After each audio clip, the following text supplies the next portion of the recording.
દર્શક મિત્રો, જેટ ન્યૂઝમાં આપ સૌનું સ્વાગત છે। સમાચારની શરૂઆત કરતા પહેલા એક નજર આજના મુખ્ય સમાચારો ઉપર।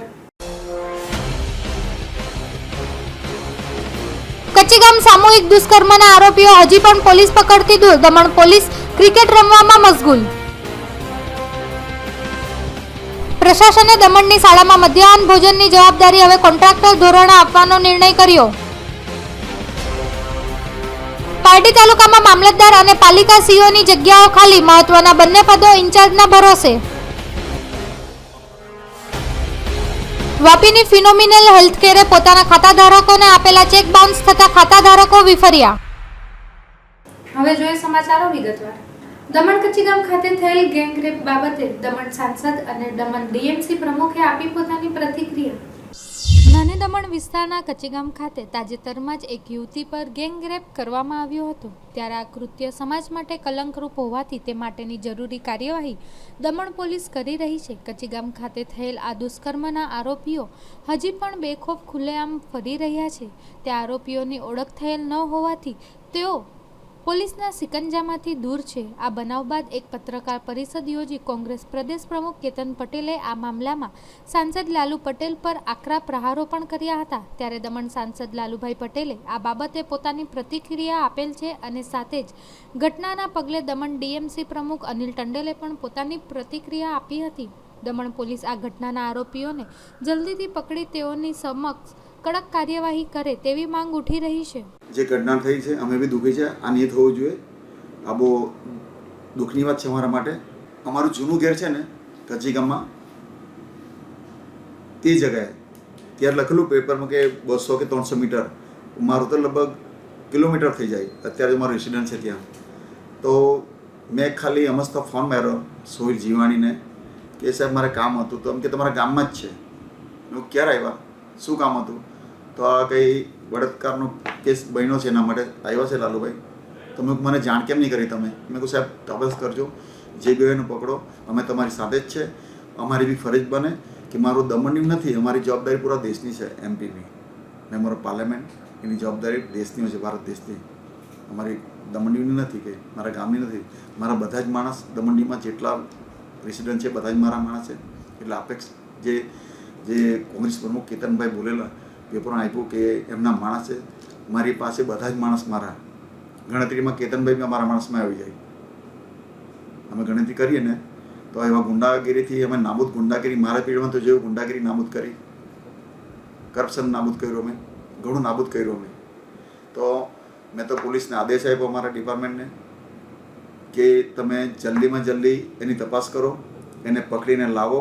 આ વસ્તુ જે બન્યું છે પછી મને એક મેસેજ બી મળ્યા ત્યાંથી, મારી પોતાની બી ઇન્ક્વાયરી ચાલુ છે એમની અંદર કે અમારે ગામની અંદર ટેમ્પોનો ડ્રાઈવર બાજુમાં રહી, તો બધા લોક કરેલા હતા આગળ। પછી જ્યારે પોલીસ રાઉન્ડ મારવા ગઈ ને તે સમયે એ દરમિયાન એ લોકો તલવાર કે હાથમાં હતું હથિયાર એ લોકો। પછી એવી પણ મેસેજ મળ્યા, ખબર નહીં ખોટા કે સાચા, એ તો એમ કે એના ગામથી જ કંઈ એનો જૂનો ઝઘડો હતો કંઈ એવું બી મળ્યું, પણ એ તો આપણે લોકો જે બોલે તે કહેવાના છે, પણ આપણે એનો ઇન્ક્વાયરી કરાવીને એને પકડી લાવવાની જવાબદારી પોલીસ ડિપાર્ટમેન્ટ કરી રહી છે। મને અમારી દમણ પોલીસ પર ને આઈજી મેઘના યાદવ અને અમારા એડમિટર શ્રી પ્રફુલ્લ પટેલ પર અમને એના પર વિશ્વાસ છે। ગઈકાલે બી મારી વાત થઈ કે એને પકડી લાવો, આવું નહીં થવું જોઈએ। આ એકદમ ખોટું થઈ ગયું છે કે મારા ગામનું જ નહીં, દમણ દેશમાં બી આવું નહીં થવું જોઈએ। મારા ગામની સમસ્યા છે તો દુઃખની વાત છે કે એક હેન્ડીક્રેપ છે, જે બહેન હતા હેન્ડીક્રેપ છે। તો આ વસ્તુ પર અમે બી પૂરેપૂરું ધ્યાન આપતા છે અને પોલીસ ડિપાર્ટમેન્ટને અમે આદેશ આપી દીધો। અમે ચાલુ જ છે, પણ અમે કોઈ પેપર નથી આપ્યું, અમે અમારું કામ કરતા છે ને એનું રિઝલ્ટ આવશે ને આવશે 100%। કચ્છીગામમાં જે પાછલા દિવસોમાં જે ઘટના બની હતી સમૂહ રેપની, એ બહુ જ ખરાબ અને શરમજનક બન્યું હતું।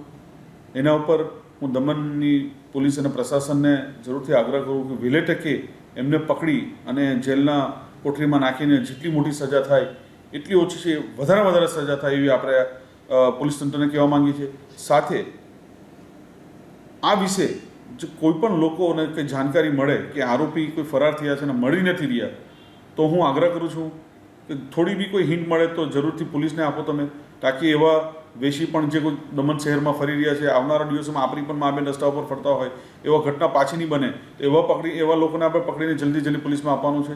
તો દમણની જનતાને હું આગ્રહ વિનંતી કરું છું, થોડી બી લિંક હોય તો જરૂરથી તમે પોલીસને આપો અને એવાને આપણે જેલમાં પુરાવીએ. आज किसी बड़े नेता के घर या किसी बड़े पूंजीपति के घर अगर ऐसी घटना होती तो पुलिस दौड़ दौड़ के ये केस मामला को सुलझाने की कोशिश करती, मगर एक गरीब के साथ हुआ है तो पुलिस को उसमें इंटरेस्ट नहीं है. और सबसे हैरानी की बात तो ये थी कि जिस दिन ये गैंग रेप हुआ उस दिन पुलिस कर्मी वहां थे, फिर भी उनके सामने से आदमी भाग गए. मुझे तो ऐसा लग रहा है कि पुलिस के ये इतने दिनों के बाद भी मुजरिम नहीं पकड़े जाना मतलब यही है कि पुलिस ने ही भगवाया है. अगर ऐसा नहीं होता तो ये 12 किलोमीटर के रेंज में ये मुजरिम भाग कैसे जा सकता है, वो भी पुलिस के सामने से. दूसरी बात हैरानी की है कि सांसद के अपने गांव में ये दूसरी घटना है. पहले 12 साल की बच्ची के साथ बलात्कार हुआ, उसका मर्डर हुआ, उसका भी कुछ किसी को पता नहीं चला किसने किया. अब ये दूसरी घटना गैंग रेप की हुई है और सांसद जी के घर के 500 मीटर आधा किलोमीटर भी रेंज नहीं है. सांसद जी गए नहीं, दुख की बात यह है. जबकि उनकी धर्मपत्नी ने भी आशा फाउंडेशन नाम का एक एनजीओ बनाया, उनकी भी खबर अंतर पूछने नहीं गई है. एक तरफ हमारी भारत सरकार कहती है बेटी बचाओ बेटी पढ़ाओ, बेटियां कैसे बचेगी और ऐसे आगे बढ़ेगी. दमन प्रशासन भी बड़ी बड़ी हवाइयों की बात करता है, बेटियों को ये करो वो करो फलाना करो ढिमका करो, और बेटियों के साथ ऐसी क्रूर घटनाएं घट रही है और प्रशासन हाथ पे हाथ बन बैठ के बैठा हुआ है. और मजे की बात तो ये है कि दमन की प्रजा भी ऐसी ही है, किसी को कुछ परवाह नहीं है. बड़े बड़े पॉलिटिशियन सिर्फ चुनाव पर वोट मांगने के लिए दौड़ जाते हैं और पब्लिक भी उनको चुनाव में वोट दे देती. वैसे में ये हाल है. दमन में आईजी, एसपी, एसडीपीओ, इतने पीआई और तो इतने ज़्यादा पुलिस वाले तो सारा क्या कर रहे हैं, सिर्फ यही कर रहे हैं कि काला फिल्म, काच और बंगाल वालों के घर जाकर जाना, चिकन वालों के पास अफ्तारी किया आना. अभी तो सीओपी और उसको भी पकड़ के रखा हो तो पुलिस वाले ने कर दिया है. तो इस घटना में भी मुझे तो शक है कि पुलिस ने उसमें पैसा ले लिया है और वो मामले को उसने ठंडे बक्से में डाल दिया है. ऐसा नहीं होता तो 5 दिन के अंदर ये घटना को सॉल्व हो जाना चाहिए था. और पुलिस कर्मी, पुलिस अधिकारी कोई इस मैटर पे बोलने को राजी नहीं है. ऐसी तो क्या मजबूरी आ गई है, ऐसी तो उनकी क्या मजबूरी है कि पुलिसकर्मी इसमें इन्वेस्टिगेशन क्या हुआ, क्या घटना घटी, क्या मैटर हुई, आज 5 दिन के बाद भी कुछ उन्होंने रिपोर्ट नहीं दिया. जबकि दिल्ली जैसी सिटी में, दिल्ली जैसे शहर में भी कुछ होता है, बॉम्बे जैसे में होता है, विथिन 24 आवर्स में पुलिस का बयान आ जाता है. मगर दमन में कुछ भी नहीं. ये तो ऐसा ही हो गया कि कहते थे हमारे सांसद जी कि बिहार में लालू और दमन में लालू. तो सही बात है कि कच्चीगाम भी बिहार ही बन गया है, पूरा दमन ही बिहार जैसी स्थिति पे आ गया है कि आए दिन चोरी, लूट, मारपीट, कुछ भी हो जाए, मर्डर, अब तो रेप हर रोज होने लगे, उसमें भी कुछ हो नहीं पा रहा है. तो ऐसी घटनाओं को रोकने के लिए पब्लिक को भी अब तो आगे जागरूक होना पड़ेगा.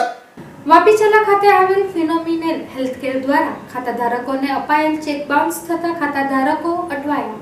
વાપીના ચલા ગોલ્ડ કોઈન સર્કલ સ્થિત રોયલ ફોર્ચ્યુનર ચેમ્બર્સમાં સ્થિત ફિનોમિનલ હેલ્થકેરની બ્રાન્ચ ઓફિસમાં બાઉન્સ થયેલા ચેકો સાથે પહોંચેલા ખાતાધારકોને કોઈ જવાબદાર વ્યક્તિ ન મળતા તેઓ મૂંઝવાયા હતા.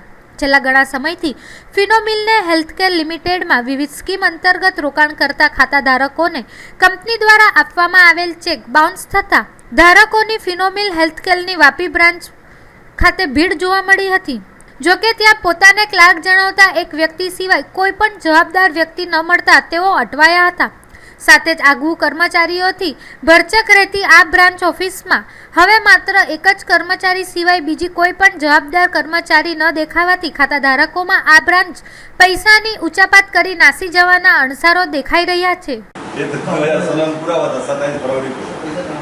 ભાઈ મને પૈસા ભરેલો હતા ફેડરલ મેન્ડલ બેંકમાં, તો એમાં 10 તારીખનો ચેક આપેલો હતો તો લાખ્યો ચેક, તો ચેક બાઉન્સ જ માર્યા કરે. એક વાર તો બાઉન્સ માર્યો, હવે મને કે 5 તારીખે એમ કે, પણ 5 તારીખે મને 5 તારીખ તો લાગે નહીં મળે. મને છેલ્લા 3 મહિના અગાડી ચેક આપેલો હતો મને. એમ તો લોકોના 1 વર્ષના પૈસા મતલબ ચેક બાઉન્સ માર્યા કરે. આપણે દર મહિને 1000 રૂપિયા ભરેલા 9 વર્ષ ભરેલા. અરે એવા તો કેટલા સર માણસ બહુ કરતા છે. એવા તો કમસે કમ હજારો માણસો આખે દમણમાં. એ લોકો કે 5 તારીખનો વાયદો આપેલો છે કે 5 તારીખે પાસ થઈ જાય એમ તો કહેતા છે, પણ મને લાગે નહીં મળે. એવા તો કેટલા લોકોને 5-5 વર્ષને 2-2 વર્ષના પૈસા પૂરું પડ્યા. ભાઈ અમે અહીંયા આવ્યા ને તો અહીંયા પૂરી ઓફિસ તો ખાલી છે ને એસી બેસી કઈ નથી. એમાં ખાલી 2 પંખા જ લાગેલા છે.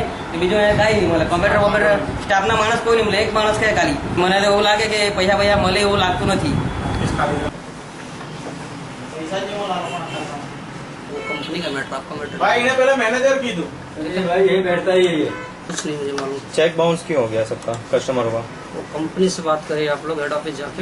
तो आप कंपनी का एम्प्लॉय नहीं हो? हमारा काम है पेपर रिसीव करना और भेजना और चेक आया आपको दे देना. दूसरा काम नहीं मेरे पास. मुझे नहीं मालूम. मैनेजर आएंगे तो बताएंगे आपको. नहीं सुना. मेरा पैसा अभी मिला नहीं है, चेक रिटर्न हो गया है बाउंस. एक 20 महीने तक भरा पैसा, इसके बाद 9 साल के बाद पैसा हमको चेक मिला 1 साल दौड़ने के बाद. अभी जब लेने आया हूँ यहाँ पर इनके एम्प्लॉय करने के लिए बोलते हैं 5 तारीख के बाद आइए, और ऑफिस में कोई है नहीं इस टाइम पे. खाली एक मैनेजर बैठा हुआ है और पूरा ऑफिस खाली है. मेरा 6400 मेरा इसमें जो है 9000 रुपया था. इसने जो 26 रुपये काट के मेरे 6400 को दिया. 26 रुपया इसने काट लिया है मेरा. દમણ ખાતે મધ્યાહન ભોજન માટે થઈ કામ કરતી મહિલાઓમાં પ્રશાસનના લીધેલ એક નિર્ણયથી ફેલાયેલ છે તેઓની રોજગારી માટેની ચિંતા. દમણ ખાતે તમામ સરકારી શાળા ખાતે સરકાર તરફથી દરેક વિદ્યાર્થીઓને શાળામાં ભોજન માટે થઈ મધ્યાહન ભોજન આપવામાં આવે છે. ત્યારે આ મધ્યાહન ભોજનની સેવા માટે થઈ લગભગ 250 થી 300 જેટલી મહિલાઓ તેમાં કામ કરે છે. ત્યારે પ્રશાસક દ્વારા લેવાયેલ નવા નિર્ણયની જાણકારી તે મહિલાઓને થતાં તેઓની રોજગારી સમક્ષ પ્રશ્નો ઉઠી રહ્યા છે. પ્રશાસકે નક્કી કરેલ છે કે હવે મધ્યાહન ભોજનની જિમ્મેદારી કોઈ કોન્ટ્રાક્ટરને આપી દઈ તમામ મહિલાઓને ફક્ત પીરસવા માટે થઈને જ રાખવામાં આવશે. ત્યારે તમામ મહિલાઓને તેઓની નોકરી જતી રહેવાનો ભય સતાવી રહ્યો છે. જેથી આ અંગે તમામ મહિલાઓએ દમણ જિલ્લા પંચાયત પ્રમુખ સુરેશભાઈ પટેલ અને દમણ સાંસદ લાલુભાઈ પટેલની મુલાકાત લઈ તેઓની ચિંતાના વિષયની તમામ વિસ્તૃત જાણકારી આપી હતી. ત્યારે દમણ સાંસદ લાલુભાઈ પટેલે આ બાબતની રજૂઆત પ્રશાસક પ્રફુલ્લ પટેલને કરવાની બાહેધરી આપી તમામ મહિલાઓને તેઓના રોજગારી સમક્ષ ઉઠી રહેલા પ્રશ્નોનું નિરાકરણ લાવી આપવાનું આશ્વાસન આપ્યું હતું. સારી સેવા કરી બાળકોને. કોઈને કમ્પ્લેન્ટ બી નહીં કરી આપણી રસોઈમાં હું કરું કે સર એનજીઓને આપવાના એ તો મને આજે ખબર પડી ને.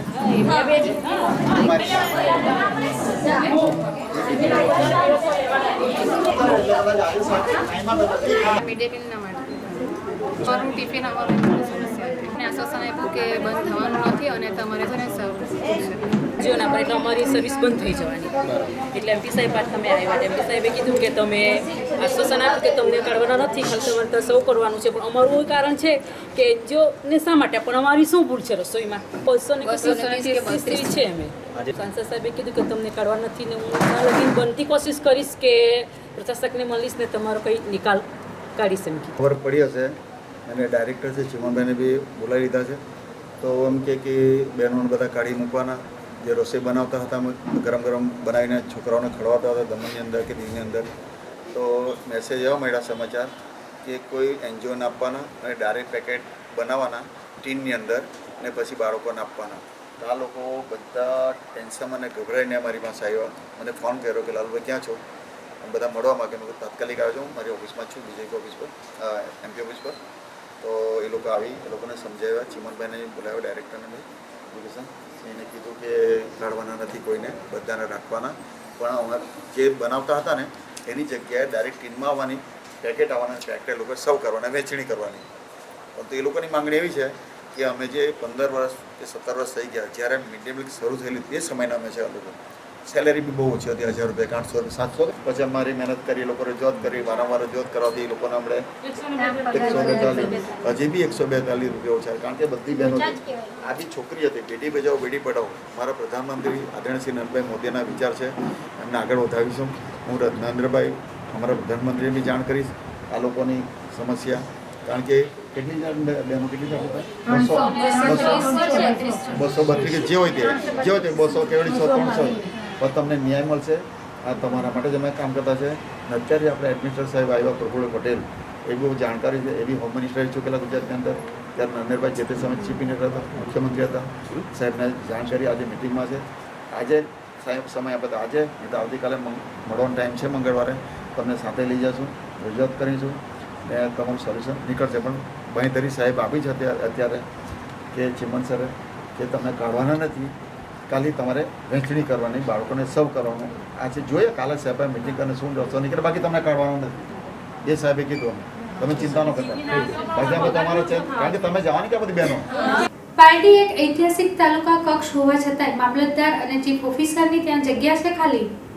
પારડી ઐતિહાસિક તાલુકા કક્ષ તરીકે ઓળખ ધરાવનાર પારડી નગરપાલિકા અને મામલતદાર બંનેની ખાલી પડેલ જગ્યા હાલ ચાર્જનું ગાડું ગબડાવી રહેલ છે. પારડી નગરપાલિકામાં ચીફ ઓફિસર જેયુ વસાવાની બદલી બાદ ખાલી પડેલ ચાર્જ તરીકે પારડીના પૂર્વ મામલતદાર યાસ્મીન શેખને ચાર્જ સોંપવામાં આવ્યો હતો. ત્યારબાદ તેઓની બઢતી સાથે ભરૂચ ખાતે ડેપ્યુટી કલેક્ટરની બદલી થતાં ફરી ખાલી પડેલ પારડી મામલતદાર તેમજ પારડી નગરપાલિકાનો ચાર્જ નાયબ મામલતદાર કમલેશ પટેલને સોંપવામાં આવ્યો હતો. જ્યારે મામલતદારનો ચાર્જ વાપીના મામલતદાર આરસી પટેલને સોંપવામાં આવ્યો હતો. ત્યારે પારડીના વિદ્વાન વકીલ કીર્તિભાઈ રજપૂતે જણાવ્યું કે કાયમી ધોરણે પારડી જેવા ઐતિહાસિક તાલુકાને નગર આવેલું છે, ત્યારે મામલતદાર અને સીઓની ખાલી પડેલ જગ્યા તાત્કાલિક ધોરણે તેઓની જગ્યા પર પોસ્ટિંગ જરૂરી છે, જેથી પારડી નગરના વિકાસના કામો તેમજ પારડી તાલુકાના ગ્રામીણ વિસ્તારોમાંથી આવતા અરજદારોના કામ તાત્કાલિક થઈ શકે. હાલ ચાર્જ સંભાળનાર અધિકારીઓ સપ્તાહમાં માત્ર 1 કે 2 દિવસ હાજરી આપતા હોય છે, જેથી કામોનો ભાર તેમજ કર્મચારીઓ પર દેખરેખ રાખવાથી ખાસો ફરક દેખાઈ આવે છે. જેથી ખાલી પડેલ જગ્યા ભરવા તેઓએ સરકારને મીડિયા થકી અપીલ કરી છે. આ બાબતે મારું સ્પષ્ટ કહેવું છે કે સરકારી કચેરીઓમાં ચાહે નગરપાલિકા હોય કે ચાહે મામલતદાર ઓફિસ હોય, પણ જે સર્વોચ્ચ અધિકારી જ્યાં જગ્યાએ પોતે કાયમી ધોરણે હોય તો લોકોના પ્રશ્નોનું સમયસર નિરાકરણ થાય, લોકોના પ્રશ્નોના કામકાજોનું પણ સમયસર નિવારણ થાય. અને એટલા માટે આવા અધિકાર, દાખલા તરીકે મામલતદાર ઓફિસ છે તો મામલતદાર કચેરીમાં પણ મામલતદાર ઓફિસની કાયમી ધોરણે નિમણૂક થવી જોઈએ, જેને કારણે ઇન્ચાર્જ ઉપર ભરોસો રાખી અને ગાડું ગબડાવવું ન જોઈએ. દાખલા તરીકે પારડીની અંદર નગરપાલિકામાં જેવી વસાવા પહેલાં કે તે સીઓ તરીકે હતા અને ત્યાર પછી એમની બદલી થતાં દિલ્હી ખાતે બદલી થતાં મામલતદાર પારડીના યાસ્મીનબેન શેખને ચાર્જ સોંપવામાં આવેલો. યાસ્મીનબેન શેખની ભરૂચ ખાતે વિથ પ્રમોશન ટ્રાન્સફર થતાં એમનો ચાર્જ જે છે પારડીના સીઓ તરીકેનો એ પારડી નગરપાલિકામાં મામલતદાર ઓફિસની અંદર જ કામ કરતા એવા કર્મચારીશ્રીને ચાર્જ સોંપવામાં આવ્યો છે. એટલે કમલેશભાઈ પટેલ કરીને છે એવો મામલતદાર કચેરીમાં નાયબ મામલતદાર તરીકે સેવા આપે છે અને હાલમાં તેઓને પારડી નગરપાલિકાના સીઓ તરીકે ચાર્જ સોંપવામાં આવ્યો છે. એટલે છેલ્લા ઘણા સમયથી પારડી નગરપાલિકાનું જે મહત્વની કી પોસ્ટ જેને કહેવાય ચીફ ઓફિસરની, એ ચીફ ઓફિસરની પોસ્ટ ઉપર કાયમી ધોરણે ચીફ ઓફિસરની નિમણૂક થવી જોઈએ કે જેને કારણે લોકોના પ્રશ્નોનું સમયસર નિરાકરણ થાય. પારડીના શહેરના વિકાસ કચેરીની અંદર પણ યાસ્મીનબેન શેખની ટ્રાન્સફર વિથ પ્રમોશન ભરૂચ ખાતે થતાં એ કચેરીનો ચાર્જ વાપીના મામલતદાર શ્રી આરસી પટેલને સોંપવામાં આવ્યો છે. એટલે અત્યારે મામલતદાર કચેરી પારડીની પોસ્ટ પણ ખાલી છે. અહીંયા પણ જો કાયમી ધોરણે મામલતદારની નિમણૂક તાકીદે કરવામાં આવે તો લોકોના પ્રશ્નોનું સમયસર નિરાકરણ થાય, લોકોના કાર્યોમાં ગતિ આવે અને વહીવટી સુગમતા પણ સારી રીતે જળવાઈ રહે. વાપી જીઆઈડીસી સ્થિત ગજાનન પેપર મિલમાં બોઇલર ફાટતા એક કામદાર દાઝી ગયો, જેની સારવાર માટે મદદ કરવાની કંપની કોન્ટ્રાક્ટરે પાડી દીધી ના. વાપી જીઆઈડીસી સ્થિત 40 શેડ વિસ્તારમાં આવેલ ગજાનન પેપર મિલમાં શનિવારના રોજ અચાનક બોઇલર ફાટતા ત્યાં કામ કરી રહેલ કામદાર દાઝી ગયો હતો, જેને ત્યારબાદ સારવાર માટે ગુંજન સ્થિત હરિયા હોસ્પિટલમાં દાખલ કરાયો હતો. જોકે કોન્ટ્રાક્ટરે સારવાર માટે પણ મદદ કરવાની ના પાડી દેતા પરિવાર પર આપ તૂટી પડ્યું હતું. વાપીના 40 શેડ વિસ્તારમાં આવેલ ગજાનન પેપર મિલમાં શનિવારના રોજ શિવશંકર યાદવ કામ કરી રહ્યા હતા, ત્યારે સવારના 4 વાગ્યાની આસપાસ અચાનક બોઇલર ફાટતા તે દાઝી ગયા હતા. આ બ્લાસ્ટ એટલો તીવ્ર હતો કે ત્યાં બનાવમાં આવેલ દિવાલ પણ ધરાશય થઈ હતી. આ ઘટના બાદ શિવશંકર યાદવને સારવાર માટે વાપી ગુંજન સ્થિત હરિયા હોસ્પિટલમાં લઈ જવાયા હતા. ત્યાં હાલ તેમના પરિવાર દ્વારા તેઓની સારવાર કરવામાં આવી રહી છે. શિવશંકર યાદવના પરિવારના સભ્યોના કહેવા પ્રમાણે સારવાર માટે હોસ્પિટલમાં દાખલ કરાવ્યા બાદ હજી સુધી કંપની સંચાલકો તેની ખબર પૂછવા પણ નથી આવ્યા, સાથે જ તેઓની મદદ કરવા માટે પણ ચોખ્ખી ના પાડી દેવાઈ છે. આ અગાઉ પણ આ જ કંપનીમાં બોઇલર ફાટવાની ઘટના સામે આવી હતી. વારંવાર આવી ઘટનાઓ બનતા કંપનીમાં સેફટીના બાબતે પણ અનેક સવાલો ઉઠી રહ્યા છે. शिव शंकर यादव हमारा लड़का गजानन पेपर मिल में गया था, वहाँ पर बॉयलर फटा है और उसमें घायल हो गया. आज तक यहाँ पर न कंपनी का आदमी न कंट्रैक्ट वाले कोई आज तक यहाँ पर नहीं आए. वहाँ पर सेफ्टी कोई कुछ नहीं है. 4 बजे हादसा हुआ न, वहाँ पर मैं था लेके गया वहाँ पर SI हॉस्पिटल. वहाँ से फिर एम्बुलेंस में यहाँ पर भेजा गया. कोई कंपनी से आदमी नहीं भेजा गया न कोई. पेशेंट की हालत बहुत ख़राब है, कोई एक बार भी नहीं देखने आया. कंट्रैक्ट वाले से बात करते हैं तो वो बोलता है कि वो SI वाला समझेगा, हम लोग से कुछ नहीं देखा. वो 2nd क्लास का बॉयलर मास्टर भी 2.5-3 महीना हुआ. 1 साल भर पहले भी बॉयलर फटा था. પારડી ઉંબરસાડી દેસાઈવાડ સ્થિત એક વાડીમાં કૂતરાએ રાષ્ટ્રીય પક્ષી મોર પર કર્યો હતો હુમલો. પારડી તાલુકાના ઉમરસાડી દેસાઈવાડ નવીનગરી સરસ્વતી આરોગ્યધામ સંસ્થાની બાજુમાં આવેલ એક ખેડૂતની વાડીમાં ડાંગરના પાકમાં રાષ્ટ્રીય પક્ષી મોર ઉપર કૂતરાએ હુમલો કર્યો હતો. ત્યારબાદ વાડીના ખેડૂતના પુત્રએ મોરને પ્રાથમિક સારવાર જાતે જ કરી હતી. પારડી પશુ દવાખાને જીવદયાના સભ્યને વાત કરી તેને સારવાર માટે લાવવામાં આવ્યા હતા, પરંતુ સારવાર પહેલા મોરનું અકાળે મૃત્યુ નીપજી ગયું હતું. ઘટના અંગે પ્રથમ જીવદયાના સભ્યએ વેટનરી તબીબ ગોહિલને ફોન કર્યો હતો. રવિવાર હોવાને કારણે દવાખાનું બંધ હતું. ડૉક્ટર જે એ ગોહિલ સંજાણ નજીક ગંજાડ સરકારી કામે હતા અને તેઓ 1 કલાક બાદ પારડી આવી પહોંચ્યા હતા, પરંતુ તે પહેલાં રાષ્ટ્રીય પક્ષી મોરનું મૃત્યુ નીપજ્યું હતું, જેને લઈ પારડી જીવદયા ગ્રુપના પ્રમુખ અલી અંસારીને જાણ કરતા તેઓ તાત્કાલિક પશુ દવાખાને પહોંચી ગયા હતા અને મોરનું મૃત્યુ સારવાર સમયસર ન મળતા હોવાને કારણથી તેઓ પશુ તબીબ જે એ ગોહિલ સામે નારાજગી પણ વ્યક્ત કરી હતી. વન વિભાગના KP પટેલ ગોઈમથી પારડી પણ આવી પહોંચ્યા હતા અને વિધિવત તેઓએ મોરના મૃત્યુ અંગે કાયદેસરની કામગીરી હાથ ધરી હતી. ડૉક્ટર જે એ ગોહિલે રાષ્ટ્રીય પક્ષી મોરનું પોસ્ટમોર્ટમ કરી વન વિભાગના અધિકારીને કબજે સોંપ્યો હતો. જ્યારે રવિવારના રોજ બનેલ ઘટનામાં સારવાર અર્થે લવાયેલ અકાળે મોરનું મૃત્યુ થયું હતું, જેને જીવદયાના અલી અંસારીએ ખૂબ જ દુઃખની લાગણી સાથે વ્યક્ત કરી હતી.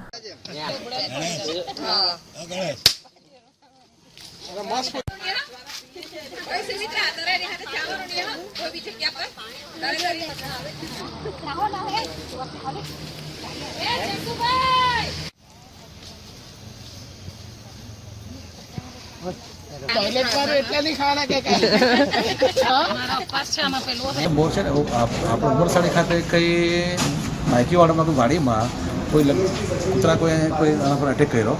ત્યાંથી અમારો ફોન આવ્યો તો અમારા વોલેન્ટિયર યાસીનભાઈ ક્રિષ્નાજી અહીંયા આવી ગયા ને અહીંયા લાવ્યા ત્યારે મોર જીવતો હતો અને લગભગ લાવીને અડધો કલાક સુધી મોર અહીંયા જીવ્યો અને પછી એક્સપાયર થઈ ગયો. ગળામાં ને એની પાંચની આજુબાજુ અહીંયા લગભગ કોઈ સ્ટાફ ના હતો. લગભગ અડધો કલાક સુધી મોર અહીંયા જીવતો રહ્યો અને સાહેબને ફોન કર્યો, પણ સાહેબ લગભગ આઉટ ઓફ પાર્ટી હતા અને સાહેબ આવે ને સ્ટાફ આવે તે પહેલાં મોર એક્સપાયર થઈ ગયો. મોરને કોઈ આ રીતે કંઈ એક્સિડન્ટ થઈ ગયો એટલે ઉમરસાડી બાજુથી લાવેલા અને કંઈ કૂતરાએ બચકું ભરેલું, કૂતરાએ બધું ચૂથી નાખેલું અને પછી ત્યાં આ રીતે ઇન્જર્ડ થઈને હેવી ઇન્જર્ડ થયેલો અને પડેલો અને એ લોકો માણસે કંઈ ઇન્ફોર્મેશન કોઈને આપી એટલે એ લોકો મુશ્કેલી અહીંયા લાવેલા અને પછી દવાખાને લાવેલા. અમને ફોન કર્યો એટલે હું ગંજાડ હતો એટલે જેવો ફોન આવ્યો એટલે ગંજાડ ડિઝાસ્ટરના કામ માટે હું ગયેલો હતો. એટલે ડિઝાસ્ટરના કામ માટે અમારા માણસ હતા તે અમારા માણસ અહીંયા આવ્યા અને જો પ્રાથમિક સારવાર કરે એ પહેલાં મોર મરી ગયો. ત્યાર પછી હું ગંજાડથી લગભગ 3.5 કલાકમાં આવી અને જોયું કે પોસ્ટમોર્ટમ મેં કર્યું તો મોર મૃત હાલતમાં હતો એટલે પોસ્ટમોર્ટમ કર્યું અને પોસ્ટમોર્ટમ હેવી હેમરેજને લીધે વન વિભાગવાળા હું આવ્યો ત્યારે હાજર હતા. સિવાય તો અહીંયા જીવદયામાંથી કોઈ 2-3 ભાઈઓ છે, નામ તો મને ખ્યાલ નથી, પણ બધા મિત્રો આવેલા છે અને અત્યારે પણ બેઠેલા છે. એ લોકોએ સેવાના ભાગરૂપે એ લોકો ત્યાંથી લાવેલા. તમારા માણસે પ્રાથમિક સારવાર શરૂ કરે પણ હેવી ઇન્જરીને લીધે સડનલી ડેથ. નિયમ મુજબ વન વિભાગને મૃત મોરનું પોસ્ટમોર્ટમ કર્યા બાદ એ લોકોને સોંપવાનું હોય છે અમારે અને પછી એ લોકો સરકારી લીગલ પ્રોસેસ પ્રમાણે એને દફનાવવાનું કાર્ય સરકારી નિયમ પ્રમાણે કરતા હોય છે. એટલે હવે આ મૃત મોર છે અમે વન વિભાગને અત્યારે સોંપી દઈએ છીએ. હવે ડૉક્ટર સાહેબને PM થઈ ગયું એ પ્રમાણે અમે અમારે જે વન વિભાગની જે વિધિ એને સન્માનથી એને દફનાવવાનું, મોરાઈ ડેપો પર જઈને એને દફનાવવાનું અને સન્માનથી ફૂલહાર કરી એને કાપડ ઓઢાડી અને સન્માનથી એને સરકારના નિયમ તો ખરેખર આ જે વસ્તુ બની ને ભાઈ શ્રી અલીભાઈએ જે વાત કરી એ પ્રમાણે નવીનગરીમાં અમે કંઈ કૂતરાએ પીછો કરીને અને પકડીને કંઈ ઈજા કરી છે. સમાચારમાં સમય થયો છે એક નાનકડા વિરામનો. જોતા રહો જેટ ન્યૂઝ.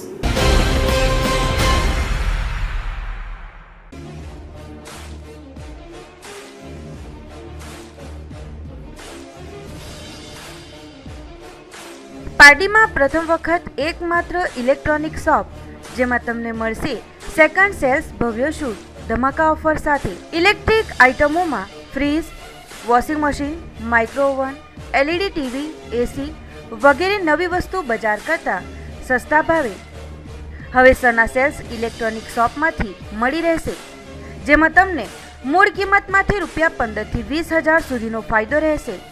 તો રાહ કોની જોવો છો? આજે જ સના સેલ્સ ઇલેક્ટ્રોનિક શોપની મુલાકાત લો અને વિવિધ મોડલમાં સેમસંગ, વર્લપૂલ, LG, સોની વગેરે અનેક મોડલો ઓફર સાથે ઉપલબ્ધ રહેશે અને ગ્રાહકોને વલસાડ વાપી સુધી હવે લંબાવવું ન પડશે. સસ્તા અને કિફાયત ભાવે સેકન્ડ સેલ્સ માત્ર ને માત્ર પારડી સના ઇલેક્ટ્રોનિક દુકાનમાં મળી રહેશે. 8 થી 10,000નું બેનિફિટ રહેશે તેમજ LED 40 ઇંચમાં 12 થી 15,000ની છૂટ રહેશે. અમારું સરનામું છે G2 Sana complex, Chival road, કિલ્લા, પારડી. મોબાઈલ નંબર 9033585830 8866643754 पर संपर्क करवो.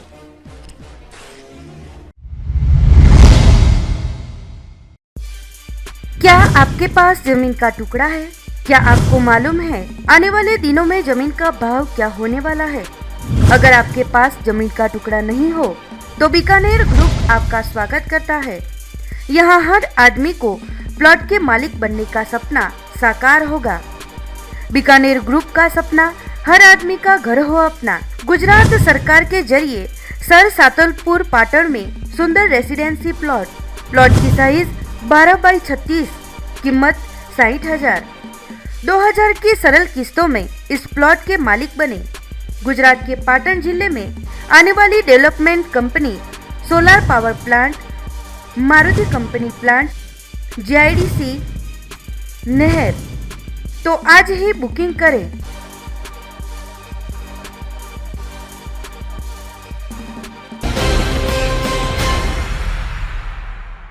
વિરામ બાદ આપનું સ્વાગત છે. દમણ કડૈયા પંચાયત ખાતે જનપ્રતિનિધિઓ તેમજ શાળાના વિદ્યાર્થીઓ દ્વારા કરવામાં આવ્યું વૃક્ષારોપણ. પર્યાવરણ સંરક્ષણ તેમજ સ્વચ્છતાને ધ્યાનમાં રાખી કડૈયા ગ્રામ પંચાયત દ્વારા વૃક્ષારોપણ કાર્યક્રમનું આયોજન કરવામાં આવ્યું હતું. આ કાર્યક્રમ અંતર્ગત તમામને વૃક્ષારોપણનું મહત્વ સમજાવવામાં આવ્યું. સાથે જ સૌ કોઈને એક છોડ લગાવવા માટે પણ આમંત્રિત કરાયા હતા. આ કાર્યક્રમમાં કડૈયા પંચાયત સરપંચ શંકર પટેલ તેમજ શાળાના વિદ્યાર્થીઓએ લોકો વૃક્ષો લગાવવાની પ્રેરણા આપતા સ્વચ્છતા માટે થઈ જાગૃત કર્યા હતા. આ અવસર પર ઉપસ્થિત જનપ્રતિનિધિઓ તેમજ ગ્રામીણોએ બદામ, ગુલમોહર, આમળા સહિતના અનેક છોડનું રોપણ કર્યું હતું. આ અવસરે દમણ જિલ્લા પંચાયત પ્રમુખ સુરેશભાઈ પટેલ, કડૈયા સરપંચ શંકરભાઈ પટેલ, જિલ્લા પંચાયત સભ્ય નરેશ પટેલ, મયુર પટેલ સહિત પંચાયત સભ્યો તેમજ શાળાના વિદ્યાર્થીઓ અને સ્થાનિકો કડૈયા ગામના વિવિધ વિસ્તારોમાં જઈ વૃક્ષારોપણ કર્યું હતું.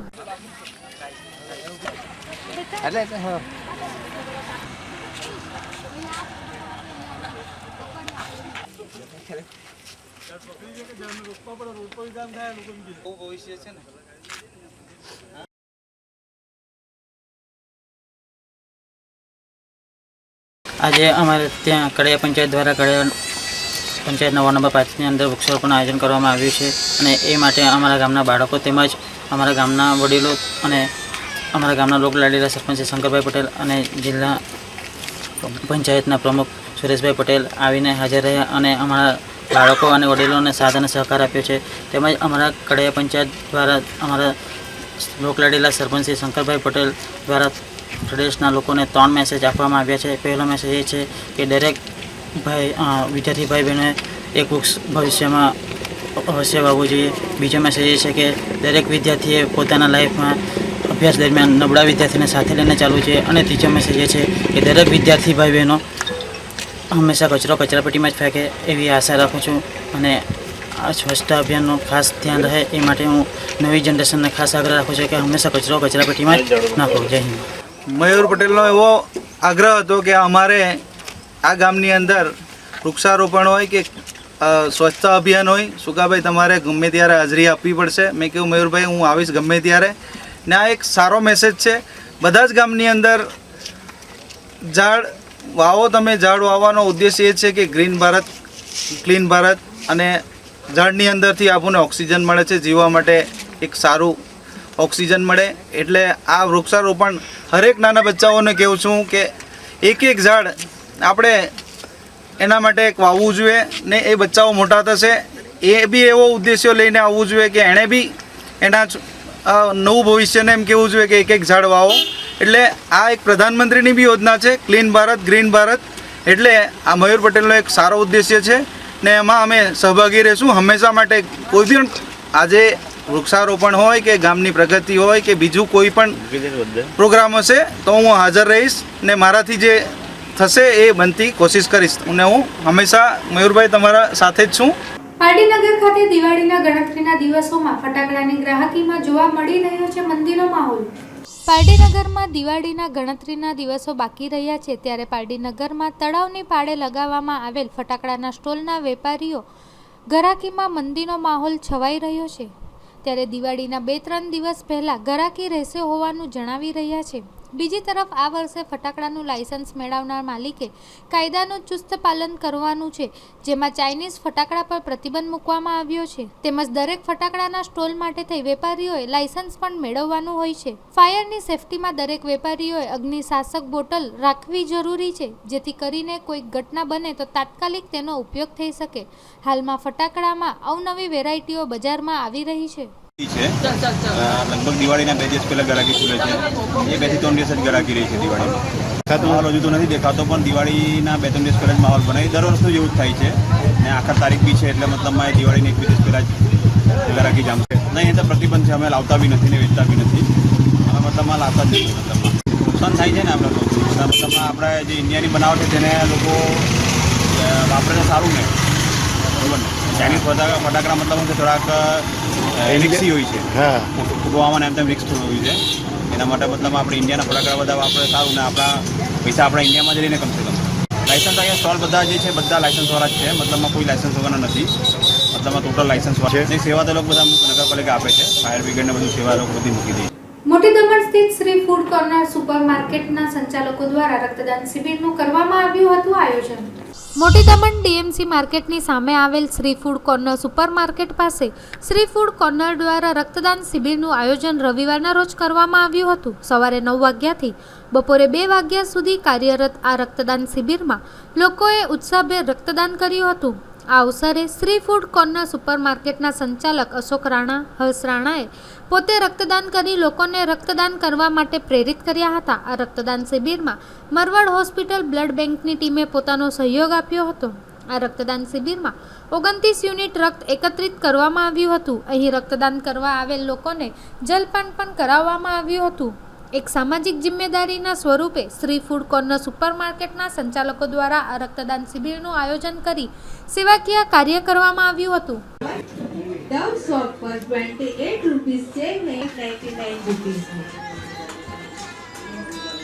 Leggings casual shirt 9 rupees. જાગૃત લોહી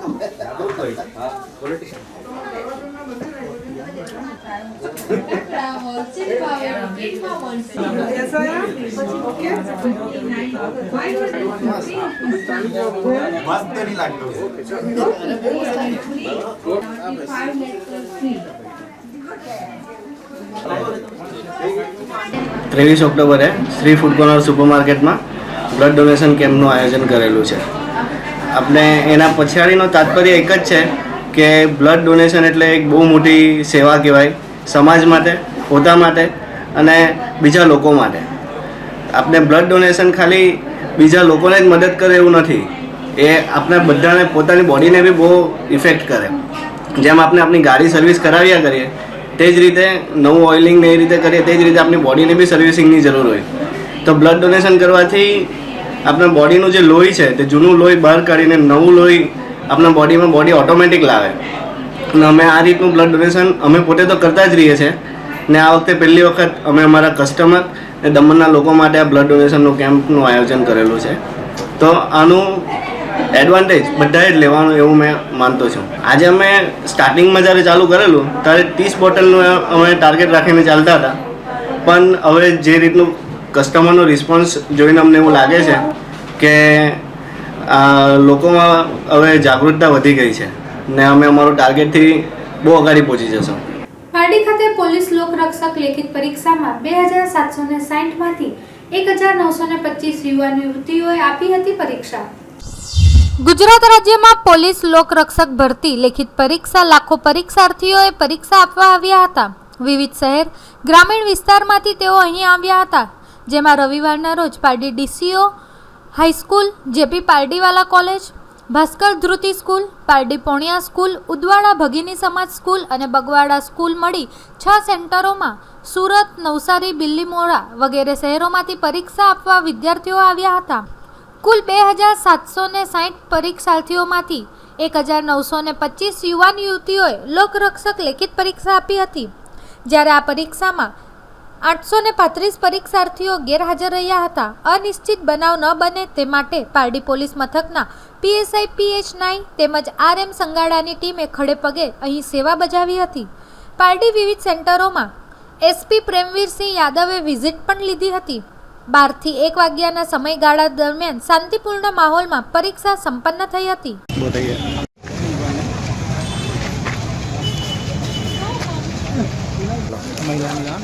હા, મારે તો આગળ PSI બનવું છે, તે માટે મેં આ PSIની પ્રિલિમિનરી એક્ઝામ સમજીને આપી છે. સુરતથી તો ઇઝી હતી, પાસ થઈ ગઈશ.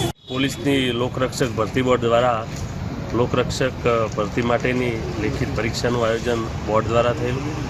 6 શાળાઓ અને 7 યુનિટમાં આ પરીક્ષા અત્યારે શાંતિપૂર્ણ માહોલમાં ચાલી રહી છે. પરીક્ષા ચાલી રહી છે એ દરમિયાન અત્યાર સુધી કોઈ ફરિયાદ હજી સુધી નોંધાઈ નથી કે ધ્યાને આવી નથી અને માહોલ ખૂબ શાંતિપૂર્ણ અને બિલકુલ નિયંત્રિત પરિસ્થિતિમાં ચાલી રહ્યો છે. પરીક્ષાર્થીનો સમય પરીક્ષા આપવાનો પેપરનો સમય 1 કલાકનો છે. 12 વાગ્યાથી 1 વાગ્યા સુધીનું પેપર છે. પરીક્ષાર્થીઓને જે એન્ટ્રી આપવાનો સમય છે એ 9:30 વાગ્યાનો હતો અને 1 વાગે જે કોઈ પરીક્ષાર્થીઓ ઉમેદવારો પરીક્ષા આપી રહ્યા છે એમની પરીક્ષા 1 વાગે પૂરી થશે. આ પોલીસનો મુખ્ય હેતુ એ કે આપણે સારી નોકરી કરી શકીએ અને કે દેશની રક્ષા પણ કરી શકીએ. પેપર સારું હતું, ઇઝી પણ હતું, થોડું હાર્ડ પણ હતું, પણ આવડી જાય એવું હતું. મુખ્ય મહત્વાકાંક્ષા તો આપણે ગુનાહિત જે પણ કાર્ય ચાલતા હોય કે તે અટકાવવાનું અને દેશને લગતું જે પણ કાર્ય મળશે તે આપણે. દમણ ખાતે શ્રી દમણ જિલ્લા માયાવંશી સમાજના નવા યુવા પ્રમુખ તરીકે રીતેશ કોન્ટ્રાક્ટરની કરવામાં આવી નિયુક્તિ. શ્રી દમણ જિલ્લા માયાવંશી સમાજના નવા યુવા પ્રમુખની નિયુક્તિ માટે થઈ સમાજના અગ્રણીઓ, પૂર્વ પ્રમુખો તેમજ યુવાઓની ઉપસ્થિતિમાં રવિવારના રોજ એક બેઠકનું આયોજન કરવામાં આવ્યું હતું. આ બેઠકમાં દમણ તેમજ આસપાસના 17 ગામના માયાવંશી સમાજના અગ્રણીઓ ઉપસ્થિત રહ્યા હતા. આ બેઠકમાં સર્વસંમતિની સાથે રીતેશ કોન્ટ્રાક્ટરને શ્રી દમણ જિલ્લા માયાવંશી સમાજના પ્રમુખના રૂપે નિયુક્ત કરવામાં આવ્યા હતા. રીતેશ કોન્ટ્રાક્ટરને પ્રમુખ રૂપે નિયુક્ત કર્યા બાદ માયાવંશી સમાજના અગ્રણીઓ તેમજ યુવાઓએ તેઓને શુભેચ્છા પાઠવી હતી. આ બેઠકમાં શ્રી દમણ જિલ્લા માયાવંશી સમાજના માજી પ્રમુખ વિષ્ણુ દમણિયા, મહેશ આગરિયા, ભરત માયાવંશી, રણજીત દમણિયા, રમેશ દમણિયા સહિત સમાજના અગ્રણીઓ તેમજ યુવા મોટી સંખ્યામાં ઉપસ્થિત રહ્યા હતા. નિયુક્તિ બાદ રીતેશ કોન્ટ્રાક્ટર જ્યારે મસાલ ચોક ખાતે આવ્યા તે સમયે મસાલ ચોક ખાતે પણ તેઓના અગ્રણીઓ અને સ્થાનિકોએ શુભેચ્છાઓ પાઠવી હતી. આજે અમારા મસાલ ચોક ગ્રુપ તરફથી રીતેશભાઈ કોન્ટ્રાક્ટરનું અમે આજે અભિનંદનને સ્વાગત કરવામાં આવ્યું છે, કારણ કે એમના સમાજનો આજે પ્રેસિડેન્ટ બન્યો છે. આ ઇતિહાસમાં પહેલી વાર એવું થયું છે કે એક યંગ ડાયનેમિક પર્સનાલિટી આ સમાજનો પ્રેસિડેન્ટ બન્યો છે અને અમારા તરફથી બહુ હાર્ડલી કોંગ્રેચ્યુલેશન ને વિશ્વાસ છે કે એમના સમાજ માટે બહુ સારા અને સારા કાર્ય કરશે અને એમનો સમાજનું નામ રોશન કરશે અને we are very proud of him and congratulation. સેલવાસના દાદરા ગામે શૌચાલયનું કરાયું ખાતમુહૂર્ત. દાદરા નગર હવેલી જિલ્લા પંચાયત દ્વારા સ્વચ્છ આંગણ યોજના અંતર્ગત દાદરા ગામે ડેમણી વિસ્તારમાં જિલ્લા પંચાયત સભ્ય ભારતીબેન હળપતિના હસ્તે શૌચાલયનું ખાતમુહૂર્ત કરવામાં આવ્યું હતું. આ ગામમાં 130 જેટલા શૌચાલય બનાવી આપવામાં આવનાર છે. આ અવસરે દાદરા ગામના જિલ્લા પંચાયત સભ્ય ભારતીબેન હળપતિ, સરપંચ સુમિત્રાબેન પટેલ, ઉપસરપંચ કમલેશભાઈ દેસાઈ તેમજ ગ્રામ પંચાયતના અન્ય સભ્યો તેમજ ગ્રામજનો ઉપસ્થિત રહ્યા હતા.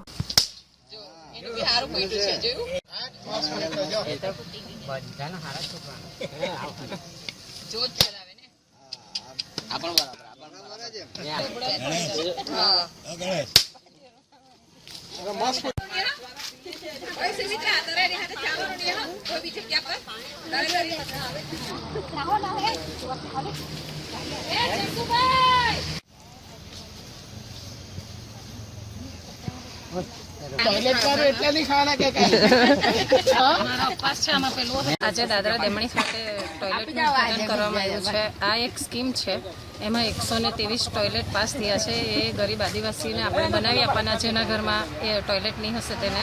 અને વડાપ્રધાન શ્રી નરેન્દ્રભાઈ મોદીજીની આ સ્કીમ છે કે એમનું કહેવાનું એવું છે કે આપણા ભારત દેશમાં કોઈના પણ ઘરે શૌચાલય નહીં રહે, એ બનવું નહીં જોઈએ. હરેક ગરીબ માણસો કે ગમે તે હોય એમના ઘરે શૌચાલયની બહુ જરૂરી છે, કેમ કે શૌચાલય નહીં હોય ત્યાં ગંદકીને એવું ફેલાય છે, એનાથી બીમારીઓ થાય છે. એ માટે હરેક ભાઈ બહેનોના ઘરમાં એક એક શૌચાલય બને, અને એ દાદરા પંચાયતમાં સ્કીમ આવેલી છે અને અમે એનું ઉદ્ઘાટન કરી ચૂક્યા છે. આખી પંચાયત બોડી અમે સાથે છે અને આજે કામ ચાલુ કરી દીધું. હવે પછી એક પણ ભાઈઓ બહેનોના ઘરમાં ટોયલેટ બાકી નહીં રહે અને એ બનાવી આપવાની જવાબદારી અમારી છે. આજે નરેન્દ્ર મોદીએ જે આ સફાઈ અભિયાન અંતર્ગત પૂરા ઇન્ડિયામાં દરેક ઘરે શૌચાલય બને એ જે બીડું ઝડપ્યું છે, એના સહયોગમાં આપણે નગરહળી સરકારે પણ આ ઘરે ઘર ટોયલેટ માટેનું કર્યું છે. અને આજે 123 ટોયલેટ દાદરામાં મંજૂર થયા છે. અને જેના પણ હજુ બાકી હશે એ લોકો ફોર્મ ભરવાના રહેશે. અને દરેક આ વર્ષમાં દરેક ઘરે ટોયલેટ થાય એવા અમારા પ્રયત્ન રહેશે. અને લોકો એમાં ફોર્મ ભરીને એનો લાભ લેવા લોકોને અમે વિનંતીએ છીએ. આજે 123 ટોયલેટનું ખાતમુહૂર્ત કરવામાં આવ્યું છે અને પોતપોતાના ઘર આંગણે ટોયલેટ હોવાથી સ્વચ્છતા એનાથી સારી લાગે. અને દરેક ભાઈ બહેનને અમે પંચાયત તરફથી એવું જણાવીએ કે કોઈને બી હજુ બાકી હોય ટોયલેટનો ફોર્મ ભરવાનો કે એ તો હજુ બી આવીને ફોર્મ ભરી દે અને ટોયલેટમાં ભાગ લે એ લોકો બી. સમાચારના અંતમાં ફરી એક નજર આજના મુખ્ય સમાચારો ઉપર. કચ્છીગામ સામૂહિક દુષ્કર્મના આરોપીઓ હજી પણ પોલીસ પકડથી દૂર. દમણ પોલીસ ક્રિકેટ રમવામાં મશગુલ. પ્રશાસને દમણની શાળામાં મધ્યાહન ભોજનની જવાબદારી હવે કોન્ટ્રાક્ટર ધોરણે આપવાનો નિર્ણય કર્યો. પારડી તાલુકામાં મામલતદાર અને પાલિકા સીઓની જગ્યાઓ ખાલી. મહત્વના બંને પદો ઇન્ચાર્જના ભરોસે. વાપીની ફિનોમિનલ હેલ્થકેરે પોતાના ખાતાધારકોને આપેલા ચેક બાઉન્સ થતા ખાતાધારકો વિફર્યા. તો દર્શક મિત્રો, આ હતા અત્યાર સુધીના સમાચારો. નવા સમાચારો સાથે ફરી મળીશું. ત્યાં સુધી રજા આપશો. નમસ્કાર.